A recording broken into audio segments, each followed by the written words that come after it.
On this episode of the Gameball NFL Endzone, Luke and I are going to give you our first NFL mock draft. So stay tuned, don't go anywhere. Gameball NFL Endzone starts now.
What's happening, everyone?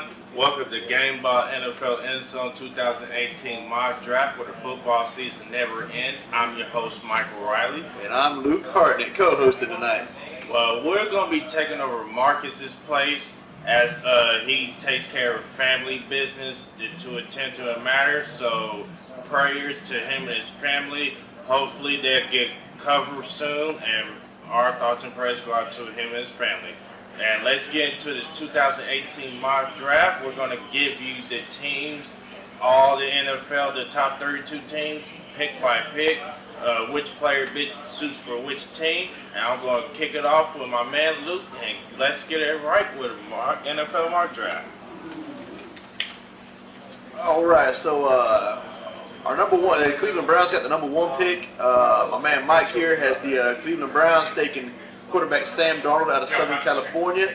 I'm going with the defensive end Bradley Chubb out of North Carolina State, and I have my reasons for that. I think you got to go defense. I don't think that Bradley Chubb will be the first pick of the draft. This is kind of an alternate universe selection for me, but when you're struggling and they're 1-31 the last 2 years, when you're struggling the way they are, instead of trying to get the offense and defense built up at the same time, I say you go defense heavy. Just defense, go back to the old 2001 Ravens, the Super Bowl 37 Buccaneers. If your offense can score 2 touchdowns a game, you'll still win with a good D. That's why I'm going to go Chubb number one there. I agree with you. And my gut tells me that the Cleveland Browns want to take Saquon Barkley out of Penn State so bad, but recent history with quarterback situation, you have to be safe and go with the quarterback with the first pick overall.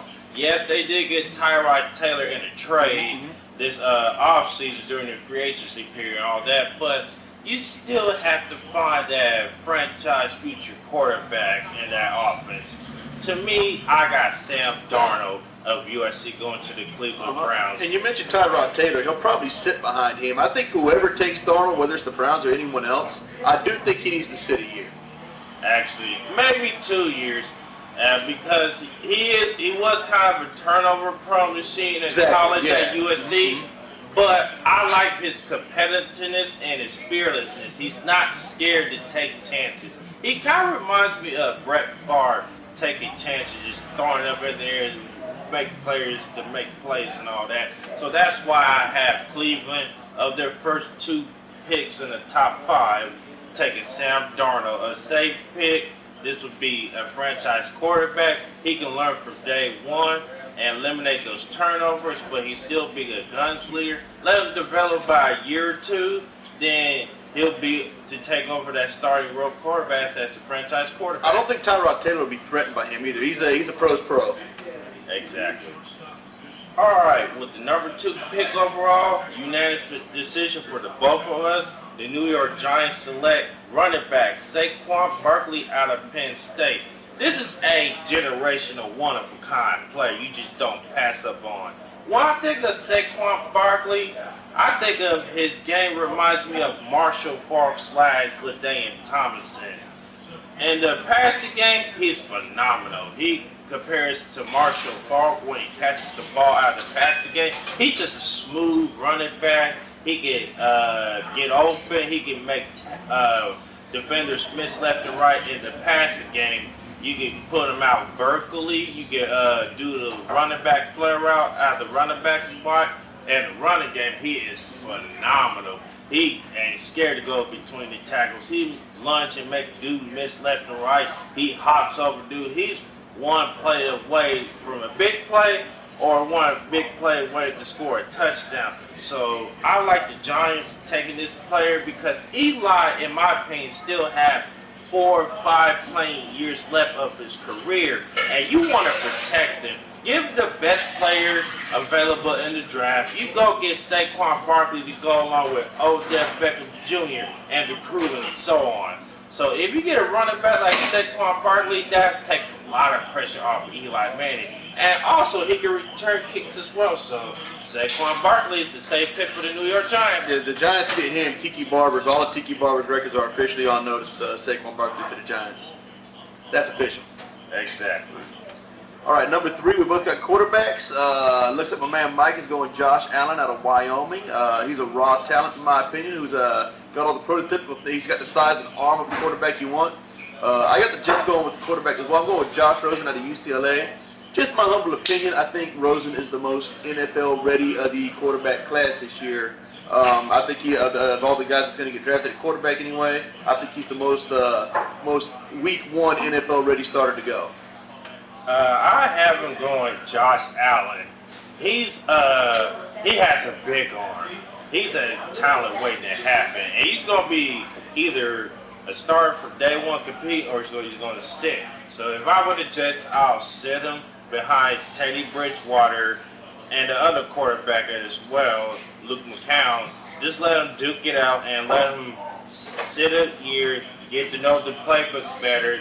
And he's a talent, but this year he kind of struggled because he really didn't have no playmakers in that offense. He was basically had to do himself on his own. He had more interceptions. Well, that's my red flag on him. He only completed 56% of his passes against mainly Mountain West defenses, and that's a bit of a red flag for me.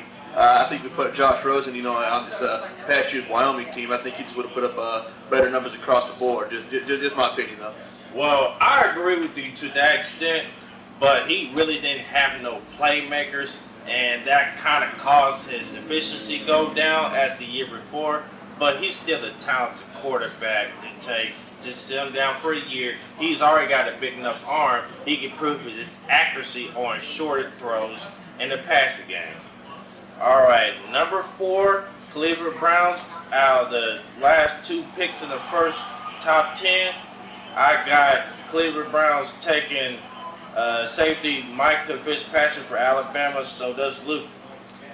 You can't go wrong with this pick right here. I mean, he is a defensive coordinator's dream to have a player who can line up all sides of the defensive spot. And he's an Alabama product under Nick Saban.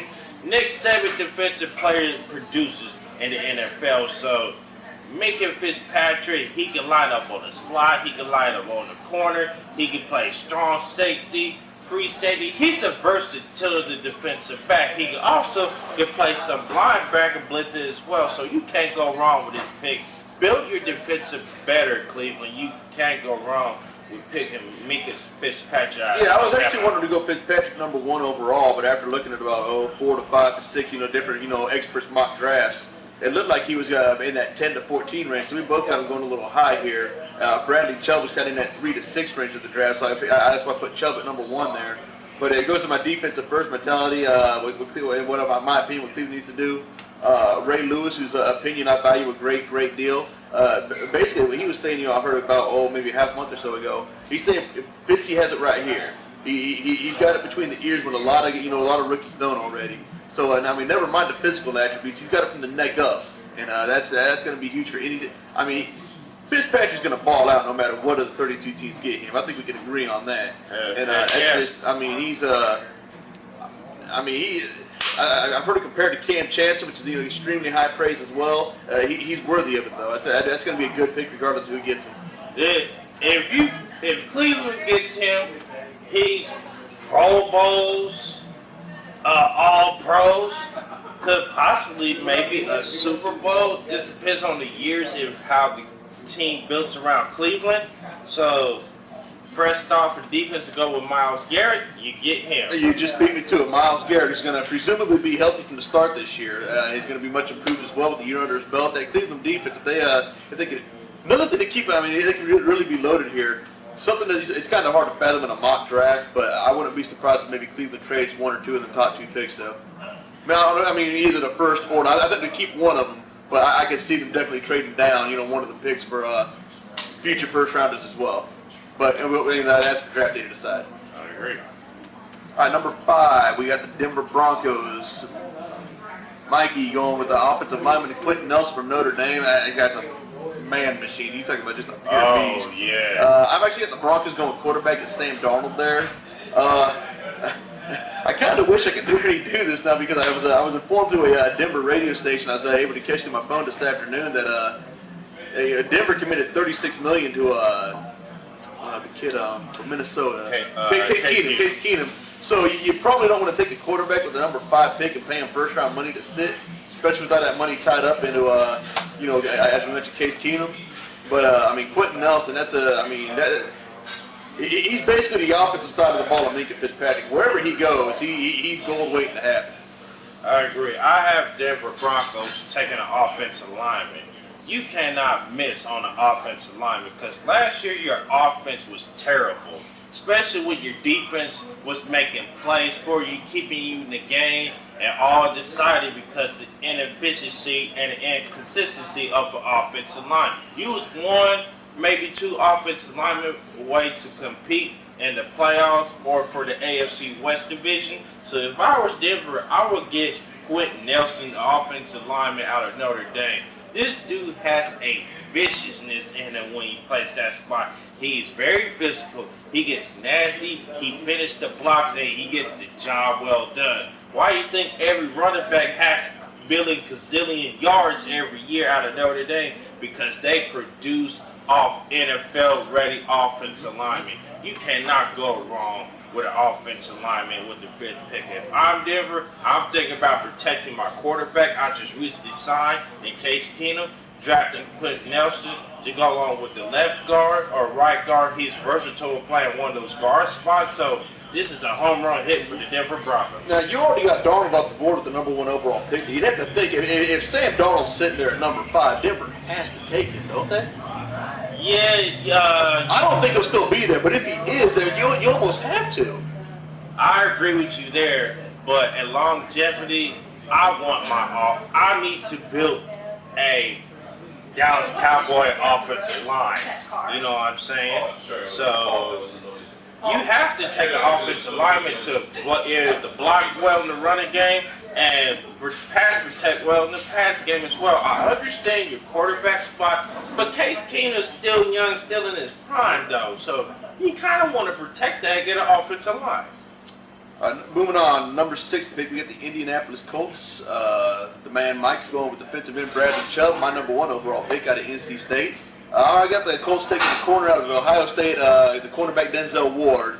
If I'm not mistaken, they lost Vontae Davis to the Bills to free agency. I think he'd be a great pick at number 6 to step in there and without missing a beat. I actually think there's a better. I think Denzel Ward at the college level was better than Vontae Davis.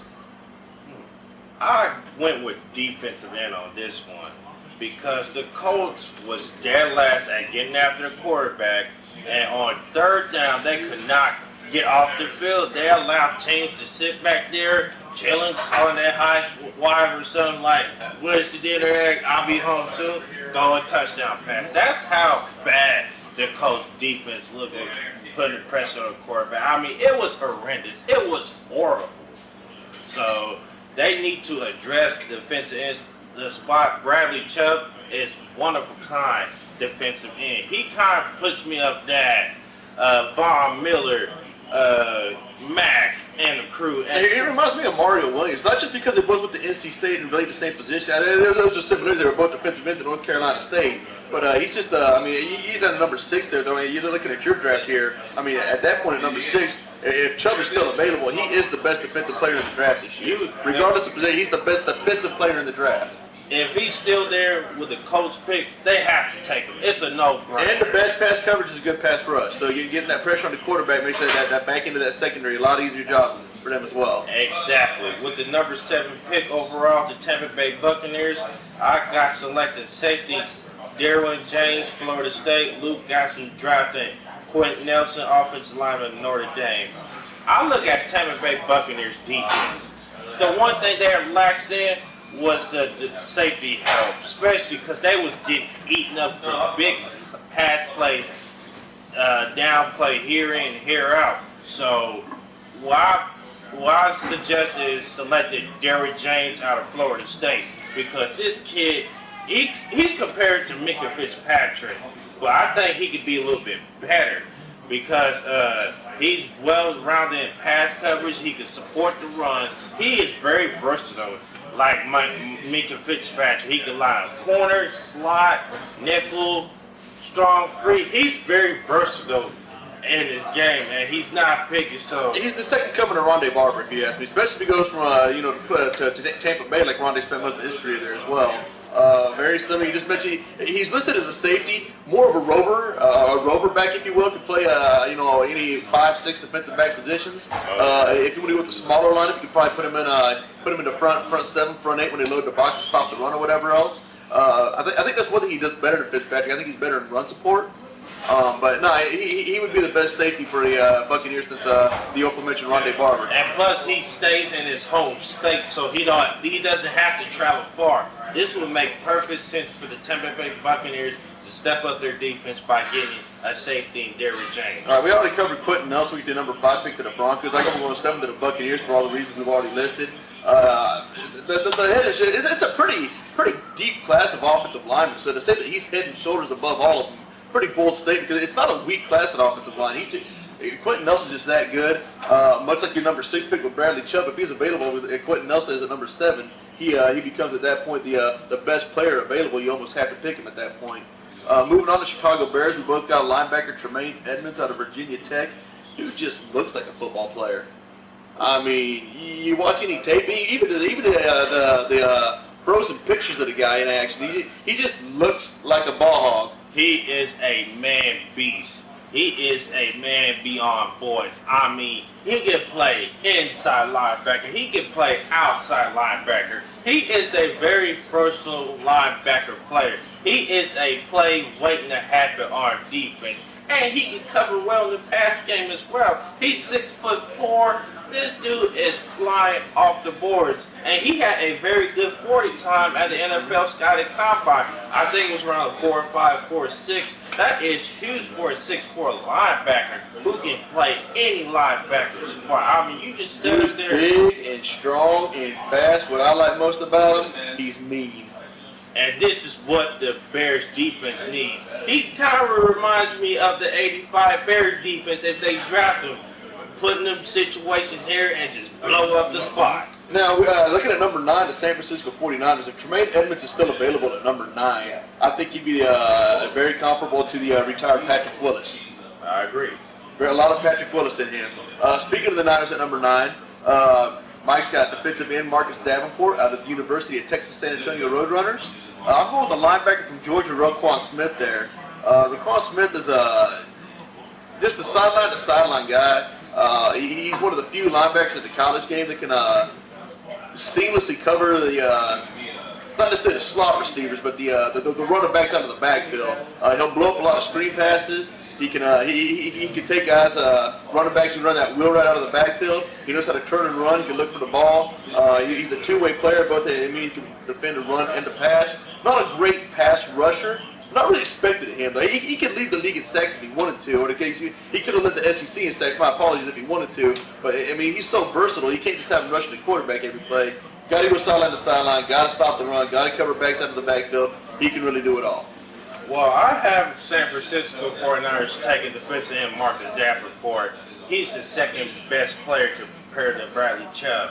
I mean, he is raw, and he is a special player. He needs work, though, but with the 49ers, they can use another pass rusher. He can line up at the 5 technique, or he can line up at a 3 technique to blow up plays, stop the run, knock down passes. On third down, that's when he at his best to get after the quarterback. So it'll take some time to develop, but continue to build that front seven. It'll be the front 7-0 with the Patrick Willis days of the 49ers. I like this pick. I like being drafted. This is a good 49ers fit defensively. I don't really like him going to the Niners because I think he'd be better served to go to a team that's a little bit more depth on the defensive side of the ball. I don't know that coming out of San Antonio. I'm not small college guys. There's a handful that can come in and play right away. He has the skill set to do it. I think for his own benefit, I'd like to see him play. Well, we moved out here, number 10, to the Raiders. If Davenport is still available for the Raiders, they got the depth up front where he doesn't have to be in the game, but 20, 25 snaps per. I think going to the Niners, he may be getting a little maxed out, especially as a rookie there. But as I mentioned, the Raiders coming at the number 10 pick. That's where you got my man Raquan Smith, the number 9 pick going. I got Deron Payne, a defensive tackle out of Alabama there. I just think the 1-2 punch that him and Khalil Mack can make on the front side of the ball there, that front four, could be, you think about Khalil Mack, ever since he won Defensive Player of the Year a couple years ago, his numbers have declined. He's getting double, sometimes triple teamed. You get Deron Payne in there, those double teams stop immediately. I agree. I'll have the Raiders taking Raquan Smith to help out Khalil Mack as well, because like you were saying, he's a sideline-to-sideline player, and he's also very good at pass coverage, especially against the middle. That's where the Raiders was getting exposed last year because they was getting easy slants and easy post routes. He might be 6'1", a little smaller, but he don't play like a 6'1" quarterback. He plays like he's 6'4", 6'5". This dude is everywhere, the sideline to sideline. You think you got something sneaking on this play? Not a chance. Here comes Raquan Smith to stop it or to blow the spot up or make a turnover. He's very good in the run support. You can line up anywhere. So for John Gruden, back with the Rays to build this defense, get Raquan Smith out of Georgia. Him and Bruce Irvin would probably be two of the fastest linebackers on any one team in the league. That's for sure. They would win a lot of track meets, no question about that. Moving on, number 11, the Miami Dolphins. You got them taking quarterback Baker Mayfield, who I don't think has the size of the arm strength to really be a first-round pick, just my opinion. I got to go with defensive tackle Vita out of Washington because Dominican Sue, he's no longer there. I think he'd fill in seamlessly and start right away. I haven't taken Baker Mayfield. This is a protocol fit for the Dolphins because you got one of the good offensive minds, head coach Adam Gase, who has a bunch of playbooks in his head to create for this player. I mean, this is a special type of quarterback. You had some issues with him at the college, especially against Kansas, and you had the off-the-field issues with the DUI and all that stuff. I think why this is kind of his stock dropping, but I want this kid to be a leader for me, and he's a hell of a competitor. He goes out there and gets it done. I mean, he won Big 12 Offensive Player of the Year 2015 and 2017, and he was one play away to go to the national title game. He was eating the Georgia Bulldogs defense up left and right. I mean, not just the Georgia defense, he was eating up all the defenses with every team they played in the 2017 season. So this makes perfect sense because we don't know the other quarterbacks and Jay Cutler and the other quarterback, Tannehill, who's injury prone the last few years. His number may be up. So with Baker Mayfield, it makes perfect sense. And also, you can surround him with better weapons as well later in the draft. But Baker Mayfield makes perfect sense for the Dolphins.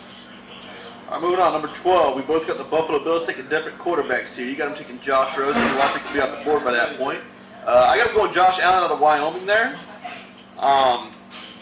Mainly because I got Rosen going number 3 in the draft. I think if Rosen's still available right there, you almost have to swoop in and take him up.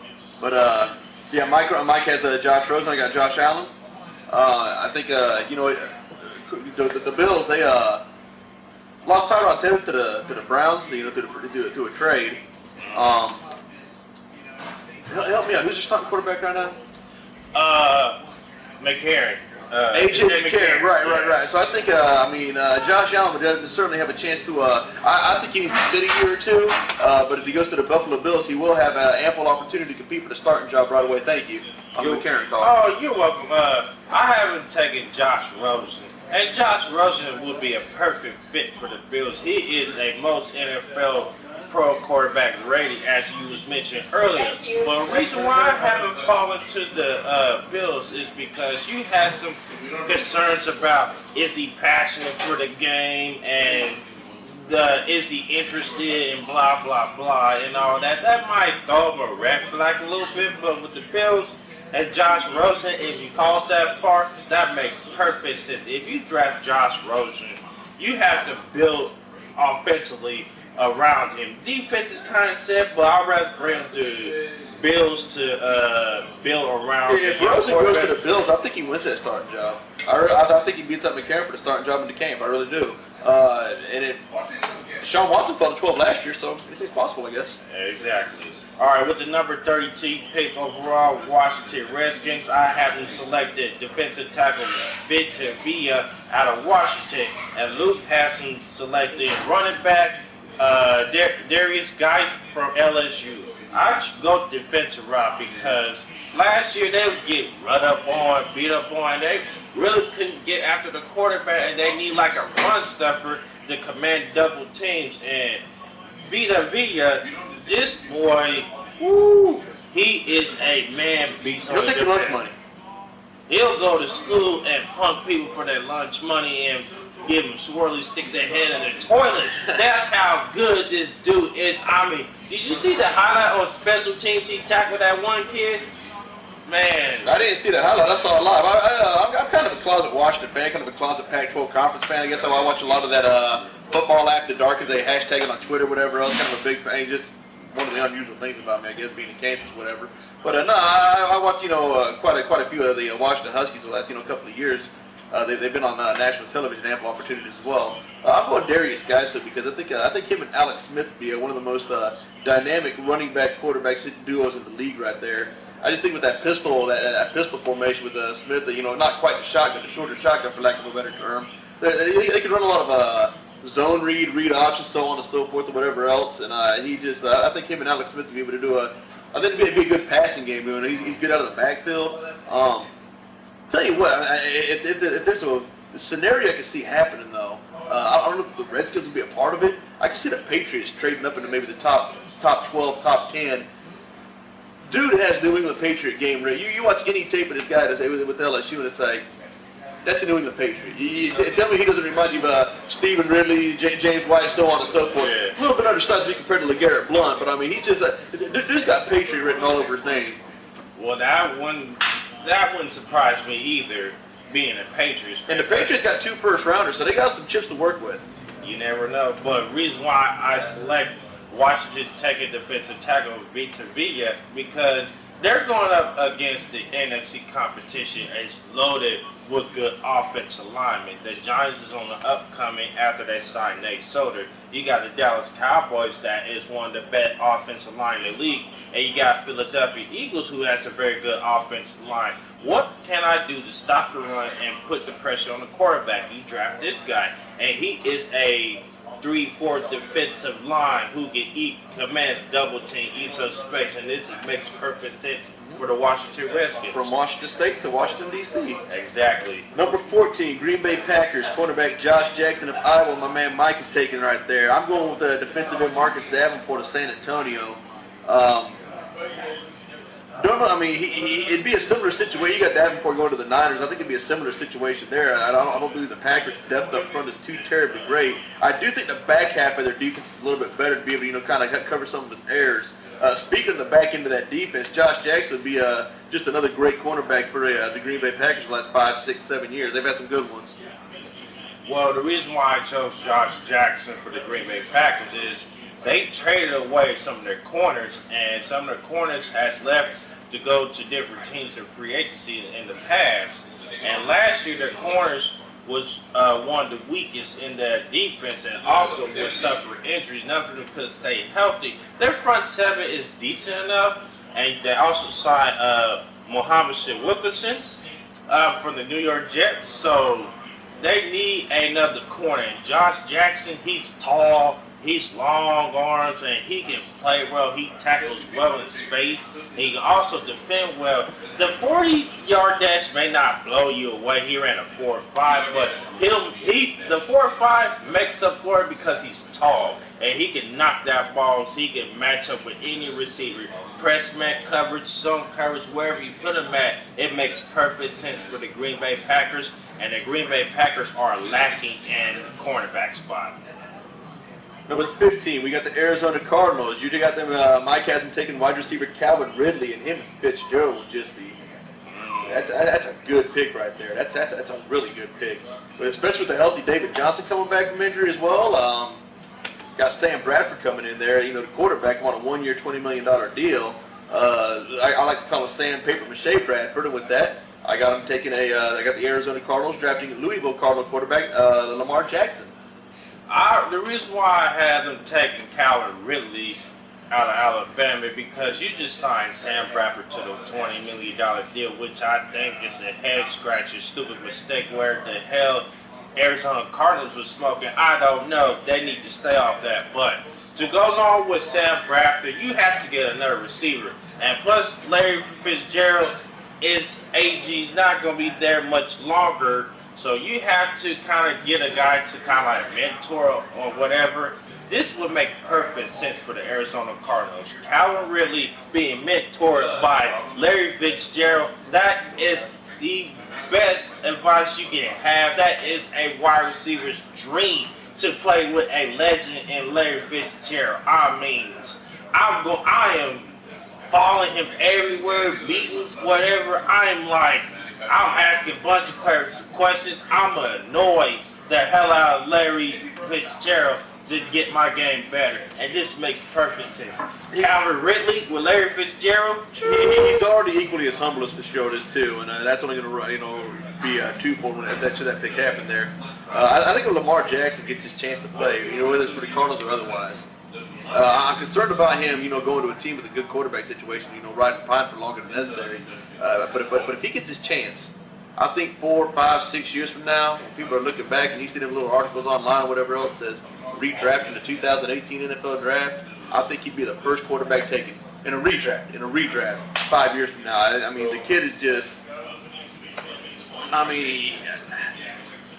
his ceiling is Michael Vick, which I don't know. I had really high hopes for Michael Vick when he came out of Virginia Tech, almost a little too unrealistic. I think he's he can reach above and beyond of what Michael Vick did in the NFL, which is really saying stuff. I think he'd be he's not quite as big as Vick, so he's going to get hurt a little bit more to take some of the hits. Doesn't have quite that arm that Vick does either. But we already covered David Johnson. We already covered Larry Fitzgerald. Bradford gets hurt.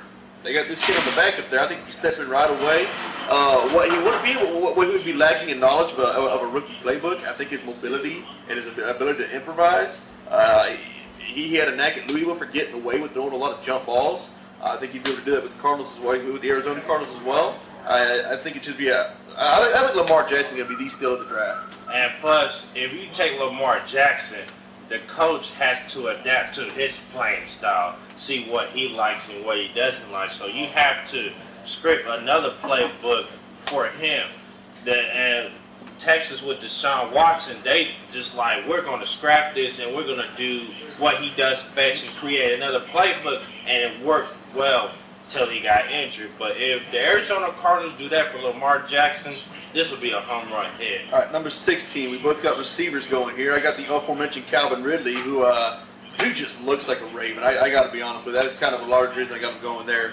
Mike has wide receiver DJ Moore out of Maryland going to the Ravens there as well, which would be a very, very short commute from the university there for him there. Pretty obvious receivers a position in need for the Ravens there. Exactly. I think if they, I don't know that Ridley's going to drop that far, but if he does, he could be the best receiver they have since Steve Smith.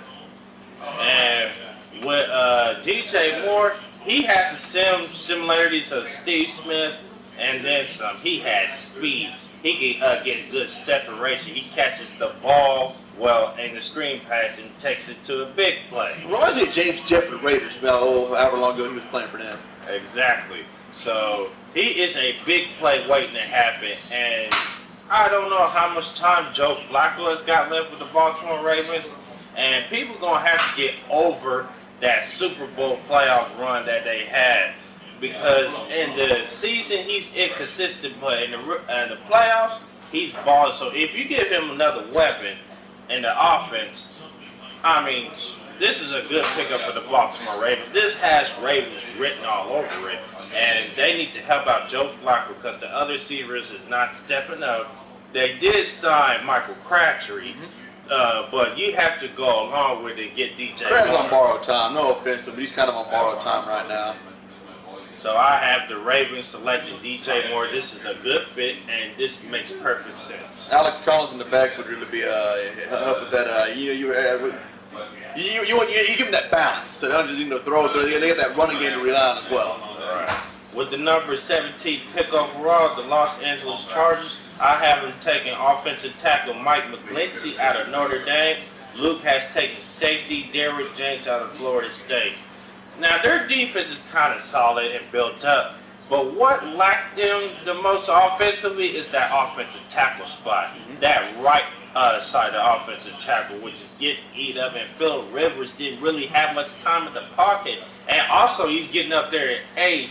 You want to draft a quarterback, I understand that, and you also want to draft defensive player as well, but you got to protect Phillip Rivers and solidify that right tackle spot. McGlinchey, he can play left offensive tackle, he can play right side of offensive tackle. He's very versatile, and he has that Notre Dame background of nasty, knock you on your butt for a pancake block, and he's a very good pass protector, and he's very good on his feet with his footwork, and he uses his arm as well. This makes perfect sense for the Los Angeles Chargers.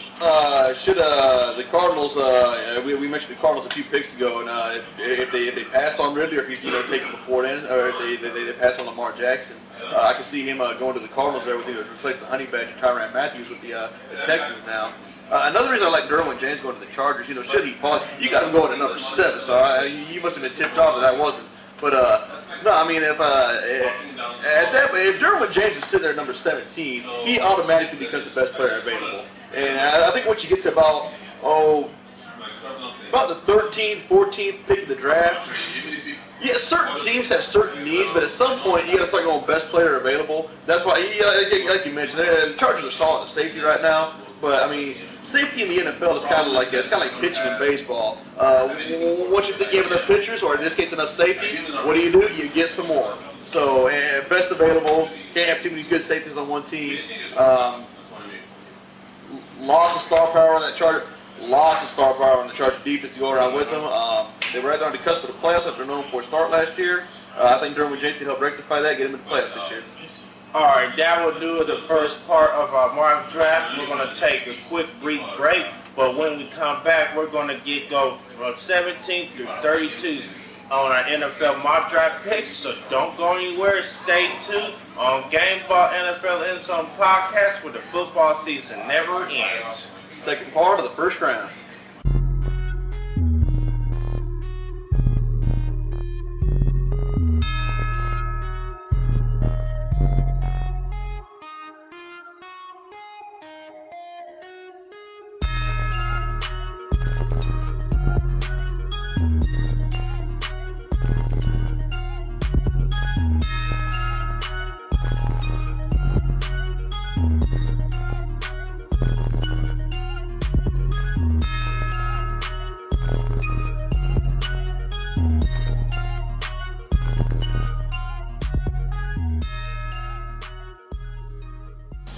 What's happening, everyone? Welcome back to Gameball NFL Endzone, where the football season never ends. My apologies on the 17 to 32. We meant to stop there, but we're going to wrap it up with 18 through 32 with the 18th pick overall. Seattle Seahawks, I got him selecting offensive line Will Hernandez out of University of Texas, El Paso. Luke has selected defensive end Harold Landry out of Boston College. Now, when I look at the Seattle offensive line, they was horrendous. I don't even know horrendous is the word to call it. They was beyond horrendous. I mean, Russell Wilson was running for his life, was getting hit. Bam at the left, right, left here and there, all that. He was just taking too many hits. So I haven't taken Will Hernandez, the offensive lineman out of Texas El Paso. This makes perfect sense. He needs to be protected, especially at the offensive guard spot, which was bad player there. So if you get a caliber player like Hernandez, he's physical, he's nasty, he's feisty. He's willing to go out his way to make sure the quarterback is protected and the running back is being blocked for well in the running game as well. So you have to consider offensive linemen going for Seattle Seahawks. Well, I mean, they got Dwayne Brown, who was actually in that trade from the Texans last year. He played, I believe 10 or so games for the Seahawks last year. He's gonna have a whole offseason, training camp, whatever else with him. Justin Britt, as bad as their offensive line was, Justin Britt at the center position was actually a Pro Bowler for the second year in a row. And George Font, they lost him to a torn ACL in the preseason. Like I said, Dwayne Brown's going to have, a little bit of familiarity, with the team now. George Font, I assume, is going to come back healthy. Britt's actually one of the better centers in the league. I'm worried about them taking an offensive lineman in the first round because the last first rounder they took at the offensive line position was Jermaine Efidi a few years ago, who's struggled mightily. A good pick if they can get him there, but I think what they need to do is basically rely on the core they have there, get a couple of veterans, through the free agency or whatever, so they can still swing it during the remainder of the offseason. Harold Landry, he's actually an edge rusher from Boston College. He mirrors who they already have in Frank Clark. They can line him up on the other side. So you got Frank Clark on the one side getting up to the quarterback. You got Landry on the other. The secondary, if they can keep Earl. Another thing to keep an eye on for draft this year is Thursday. Possible trade between the Seahawks and the Cowboys. I think the Cowboys might offer the house to they got rid of Des Bryant, releasing him, giving him the cap room to be able to sign Earl Thomas to take him on. Keep an eye on that trade happening between the Cowboys and the Seahawks. And with the number 19th pick overall, the aforementioned Dallas Cowboys. Yeah, unanimous decision. We both have them drafted wide receiver Courtland Sutton out of SMU. I think the Cowboys, the way they handled Des Bryant was kind of bad for both sides of the company. I'm like, they just did him dirty. I'm like, if they were going to lease him, I'm like, you could have at least done it months ago before the free agency and all that. But to go at this point, I don't know about that. I just have a soft spot for Des Bryant to where they did him dirty like that. They did the same way with T.O. Now you got Des Bryant. I'm just like, wow. But they have to replace that receiver spot. I haven't drafted other places, but with Des Bryant's situation, Courtland Sutton makes perfect sense. I mean, he's tall. He get good separation, especially in the end zone. His speed may not blow you away, but he plays fast on the field. So will he get a lot of touches in that offense with Dak Prescott and all that? I don't know. But this makes perfect sense for the Dallas Cowboys to draft the receiver. I think I can see the Cowboys. Courtland Sutton, he's not quite the best receiver in the draft, and it's Calvin Ridley. Speaking of Ridley, what I can see the Cowboys doing, I don't know who to be able to trade. Maybe the Raiders at number 10. I think maybe swing a trade with the Raiders right there, move to the number 10 spot, get Ridley. Should Ridley be off the board if they don't trade at all for that matter. Courtland Sutton, I think, is the second best receiver in this class. Right there in his backyard, SMU right there in Dallas. It'd be kind of like what you got with DJ Moore going to the Ravens out of Maryland. It'd be a good fit, just something to keep an eye on with him, maybe drafting up Ridley if he's still available. Something's going to be I think what's going to be unfair is he's going to be compared to Des Bryant right away because they play similar positions, wide receiver, whatever else. But he's not really a Des Bryant. Like his game doesn't really mirror him at all. He's more of a I don't really know who to compare him to. His game really is comparable to Des Bryant. He can't stretch the field the same way Des can in mind. He's more of an underneath third down possession guy, worthy of a first round pick. But it'd be interesting to see what the Cowboys.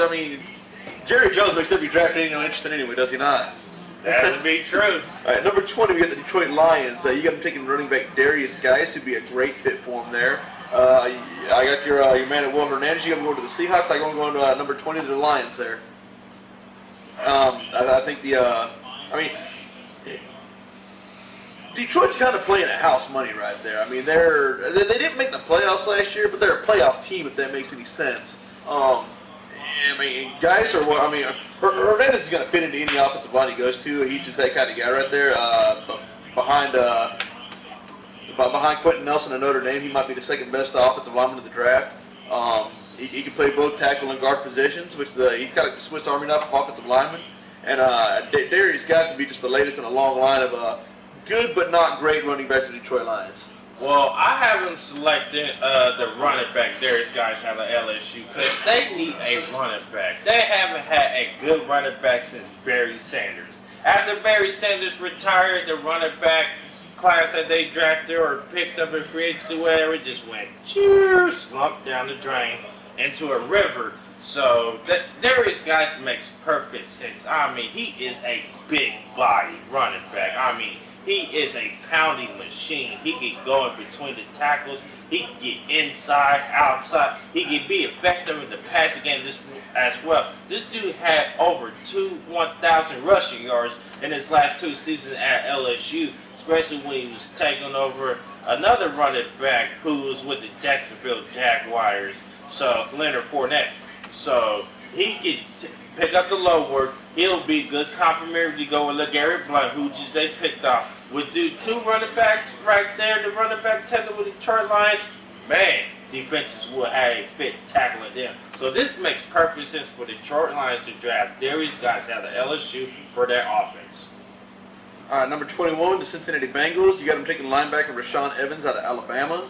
I have them taking offensive tackle Mike McGlinchey out of Notre Dame. He had going a few picks earlier. I think if McGlinchey's right there, I mean, whatever offensive line unit he joins, he's going to make their running game that much better right away. Well, I haven't taken Rashaan Evans out of Alabama linebacker. Here's why. Vontaze Burgess just got suspended for PED the first 4 games of the season. And he's been a repeat offender year in and year out. It seems every year he gets into this trouble, gets suspended for the first few games of the season. He's a good player, but yeah, his time in Cincinnati may be numbered. So that's why I'm taking Rashaan Evans. It makes perfect sense to take over that role spot. Plus, when Vontaze Burfict comes back, you can kick him outside. He can play outside as well. You can go along with the inside. He can play every linebacker spot known to man because he comes from that Nick Saban tree out of Alabama. So this makes perfect sense for the Cincinnati Bengals to draft Rashaan Evans. All right, with the number 22 pick, the Buffalo Bills, I got taking wide receiver Christian Kirk out of Texas A&M. Luke has him taking linebacker Leighton Vander Esch out of Boise State. The Buffalo Bills on defense are kind of solid here and there. They need to work on offense some more because last year their offense was in the 20 range in the NFL of scoring points. So if they want to get better, they have to get a receiver to go along with Calvin Benjamin and the other receiver that they drafted in last year's draft as well. You could put Christian Kirk in the slot. He's a 5'10" big dude who mainly played the outside at Texas A&M, but he can play the slot as well. He can play every receiver position for the Buffalo Bills offense. If you put him at the slot, that'd be nightmares for the slot corners on the defensive slot. He gets good separation, and he has good hands, and he can run good routes well. So Christian Kirk to the Buffalo Bills to go along with that offense, whatever quarterback you pick, no brainer. The thing about Christian Kirk is, though, he's basically Eric Decker 2.0. There's a better than average chance when Buffalo comes back around in the second round, Kirk will still be on the board. I'm not taking anything away from him. He's a good pick, but he's a possession guy. You don't normally see third down receivers go in the first round like that. With that said, I got the, as you mentioned, linebacker Leighton Vander Esch out of Boise State there. he's one of the better linebackers in the draft here. They were mentioning on who was a Pro Football Focus was mentioning comparing him. He said he could have at least a rookie season comparable to what Luke Kuechly had at the Panthers. When he came into the league. I actually think Van Der Esch could be. He kind of fits in the mold of Kiko Alonso, who was a Bill before going to the Eagles, before going to the Blue Miami Dolphins now. So, but no, he'd be able to fill it. I think he'd be the best linebacker the Bills would have since Kiko Alonso, actually. All right, with the number 23rd pick overall, the New England Patriots. This is their first pick out of the two they have in the draft. We both have them taking linebackers, but different routes. I have him taking linebacker Leighton Van Der Esch out of Boise State. He has him taking linebacker Rashad Evans out of Alabama. Now, Belichick loves Alabama players. You like SEC guys. He had Jared Mayo out of Tennessee there at the linebacker for a minute, too. Exactly, especially... I know he's going to mention Dante Hightower. Especially his protege that he groomed, which was Nick Saban and when they was coaching together. 94 Browns. Exactly. So they have a extensive, good relationship together. So with them taking that part, I can see them taking another Alabama player. But in my opinion, Leighton Van Der Esch is a blue-collar Belichick player. This makes perfect sense. Like you would say, he's compared to Luke Kuechly. Well, I compare it to Ray Lewis, Teddy Bruschi, another Patriots linebacker, great, and also Mr. Used to do it every himself, Jamie Collins, but he is tall, 6'4". I mean, this kid is a tackling machine. He's the sideline player. He can ball out, and he also can cover well in the passing game with the tall tight ends as well. He can cover the middle of the passing game with the slant and all that good stuff. Because in the Super Bowl, the Patriots defense was horrendous. I mean, Vernon Troy, mini-me out of Austin Powers, rest in peace, could throw 500 yards and 600 yards against that Patriots defense. Even Betty White could throw for 400 yards against that Patriots defense in the Super Bowl. I'll be realistic here. Their defense was horrible in the Super Bowl. They gave up more yards in the Belichick era, and this, to me, makes perfect sense for the Patriots defense. I agree. It makes perfect sense. I just don't think he'll be there at that point in the draft. So, another linebacker from Alabama, in my opinion, there. 24, with the 24th pick of the first round, Carolina Panthers. You have taken tight end Hayden Hurst out of South Carolina. I got him going a little bit later in the first round here. We'll get to that when we get to it. I got him going to the defensive route with Mike Hughes out of the University of Central Florida. The Panthers, I know they were back in the playoffs last year after missing out. They were Super Bowl 50. They were the defense is headlined by, we mentioned Kuechly a minute ago, but they were also headlined by Josh Norman, I believe, was on that team too. Next year, when Josh Norman's first year with the Redskins, they missed the playoffs. Yeah, they made it back to the playoffs last year, but they kind of got a little bit of luck along the way there. Bouncing the ball went their way here and there. I think Mike Hughes can step into that Josh Norman role and get that defensive backfield back on track.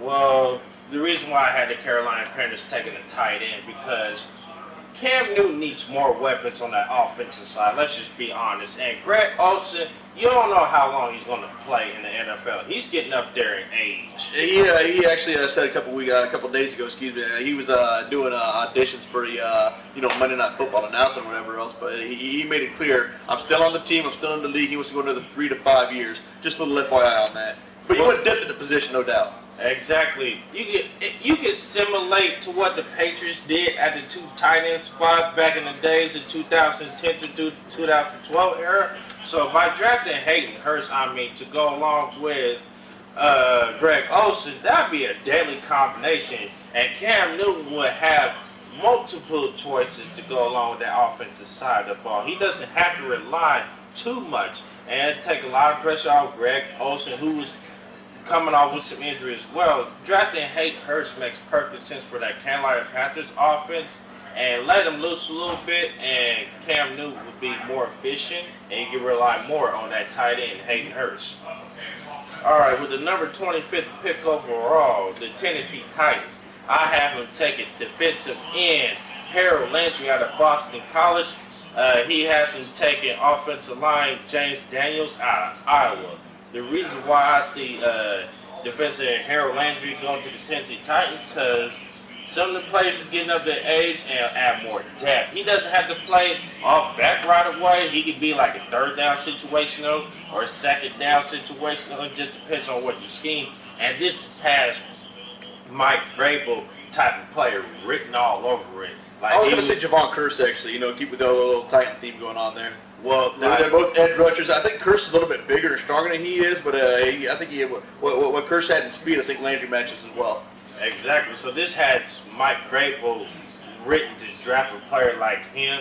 Like you were saying, the freaking Curse thing also reminds you of Mike Vrabel when he was with the Patriots. He can move him anywhere on the defensive line. He can also play him in coverage as well. So this would be a good fit for the Tennessee Titans. I like James Daniels, the offensive lineman out of Iowa there. You think about the parallels, between college and pros. Iowa, they're kind of the Tennessee Titans of the college football world. Sometimes they're in a higher tier bowl game, which would be comparable to an NFL team making the playoffs. Sometimes they're in a lower tier bowl game, which would be the equivalent of an NFL team just missing the bingo, maybe getting that win on week 17, but not getting the help they need to get in the playoffs, finishing the 7 or 8 hole. Titans sometimes do.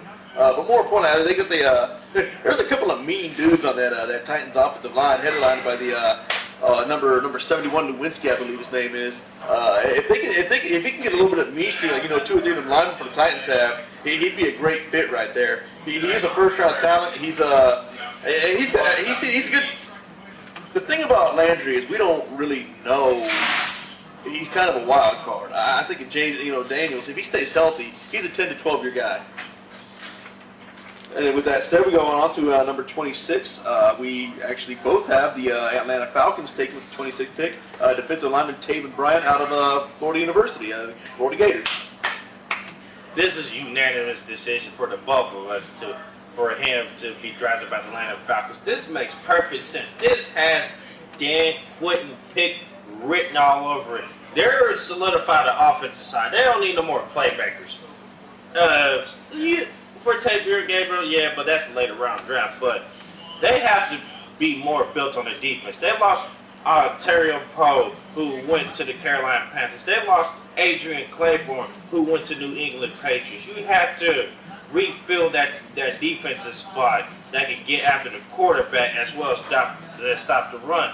He kind of reminds me a little bit of J.J. Watt, but if he stays healthy, man, he can surpass J.J. Watt. He is a great play on the defensive line. He can play it on the outside. He can play the 3 technique. He can play the 5 technique. He's very versatile at the defensive line spot. This makes perfect sense for the Atlanta Falcons. Absolutely, yeah. Playing inside the new Mercedes-Benz Dome there in Atlanta, it's a dome stadium, it's that fake surface or whatever else. He's kind of he's got track and field speed for a defensive lineman. I think get him on a fast track, particularly indoors, he'll be able to excel right there. Falcons get that lead going, they get that crowd going, that loud indoor crowd. You get third down, look out, here he comes. At number 27, we got the New Orleans Saints. We're both going tight ends. You're saying that you're going to go with Dallas Gort out of South Dakota State. My apologies if I mispronounced that. I actually got to go with tight end Hayden Hurts out of South Carolina, who you got going a few picks earlier. So I think we're both thinking Jimmy Graham right here, yeah? Yes. The reason why I haven't selected Dallas Goedert out of South Dakota State is because he had a lot of yards in that offense, and he's as a good blocker. Something that Jimmy Graham doesn't do well or does not like to do is block. This has perfect sense for the Saints offense. This is what Drew Brees needs. Drew Brees doesn't have much time left in the NFL. I feel like the Saints didn't do him justice. The later past drafts where we're not giving them an offensive weapon, but they have to do justice right here of getting a tight end. They tried to sign Jimmy Graham, but they lost out the battle against the Packers. So they have to do justice, and he makes perfect sense. He's that Jimmy Graham type of tight end, but can block. If Hayden Hurts is off the board there, I think you're going to nail that pick right there with Dallas Gordon out of South Dakota State. Number 28 pick, we're agreeing with the Pittsburgh Steelers, taking a cornerback, Jair Alexander out of Louisville. And on that theme, we're actually agreeing on the number 29 pick, the Jacksonville Jaguars. We've got wide receiver DJ Shark out of LSU going there as well. We'll start with the Steelers. Steel City, they love their defense. Jair Alexander was able to excel for a Louisville team in the secondary there. The thing I liked about Alexander is that he was rarely out of possession. Very, very, very, very fundamentally sound, for lack of a better term. DJ Shark, I think, I believe he's a project, but he's first-round potential. And when you lost Allen Robinson to, I believe, the Bears, I don't believe they'll have Allen Hurns. They don't have Allen Hurns anymore either. So they released and he just signed with the Cowboys. You just gave thank you. You just gave Bortles all that money too. You got to go receiver right there. A little rough around the edges. He won't be a number one receiver his first year in the league. Probably not even his second year in the league. But he's again a first-round talent. If he's still there, you got to grab him. With the Pittsburgh Steelers, they have to get cornerback because Hayden. He was good in some coverages, but he wasn't great, and he was still dealing with injuries as well. Well, Jacksonville exposed him. Oh, yeah. That playoff game. Yes, they did. Them getting Alexander, this makes perfect sense. He's a Steeler type of player, and he's aggressive, but sometimes he can get over-aggressive, especially in man coverage. This is where his weakness is. If he can work better in man coverage, watch out. The Steelers secondary might be legit. But with the Jacksonville Jaguars, DJ Shark makes perfect sense. They lost Allen Robinson and they lost Hurns, who was released. So you got to fill that void and get Blake Bortles more weapons. Fournette can only do so much running the ball too. You got to be able to throw it. Exactly, and he gets good separation and he has good hands. He's really good after the catch too. I don't know what kind of route runner he's going to be in the league, but if he can get out in space, run some underneath routes, or whatever else, some receiver screens, that's what we at his best. With the 30th pick, we got Minnesota Vikings taking defensive end. Mike has the Vikings taking defensive end / outside linebacker Lorenzo Carter out of Georgia. I got him going the offensive line help with Isaiah Wynn, also out of Georgia as well. I just don't see the number one team in the league. Excuse me, the number one defensive team in the league going defense in the first round right there. And our offensive line is always, all 32 teams. When it all comes down to it, all 32 teams need help on the offensive line. You can swing it that way. Well, the reason why I went defense, you can never have enough pass rushers on defense. And what happened to the NFC Championship against the Philadelphia Eagles was embarrassing. Foles had all day. Exactly. That Vikings defense got embarrassed. They only had 1 or 2 sacks in that game, and the rest of the game they could not touch Foles. So they got exposed there and exposed their secondary. So I think if you have another defensive player, he doesn't have to start right away, but getting that rotational spot, especially on third down, this kid is raw. He can play all the position on that front 7 spot. He can play in, outside. He's very good at coverage. And when he gets that first step, see you later. Merry Christmas, quarterback. Okay, we're going to wrap up the first round with the Super Bowl participants. So we actually happen to agree on both of the picks here too. We got the Patriots with their second first-round pick, taking offensive tackle Colton Miller out of UCLA, and we both agreed that the reigning Super Bowl champion Philadelphia Eagles are going to take running back Sonny Michel out of Georgia. Well, the reason why I had to take an offensive tackle because they lost Nate Solder. Too easy to reason. And plus, you had to solidify to protect Tom Brady, who's getting up there in age, especially he's about to be 41 this upcoming season. So it's a no-brainer. And this is a offensive line coach's dream. Scarnecula and Colt Miller, he is the most athletic offensive tackle. I mean, if you plug him in right away, he's all-pro, Pro Bowl. He's going to win multiple Super Bowls. And if they draft him, I'm predicting he's giving up 2 sacks.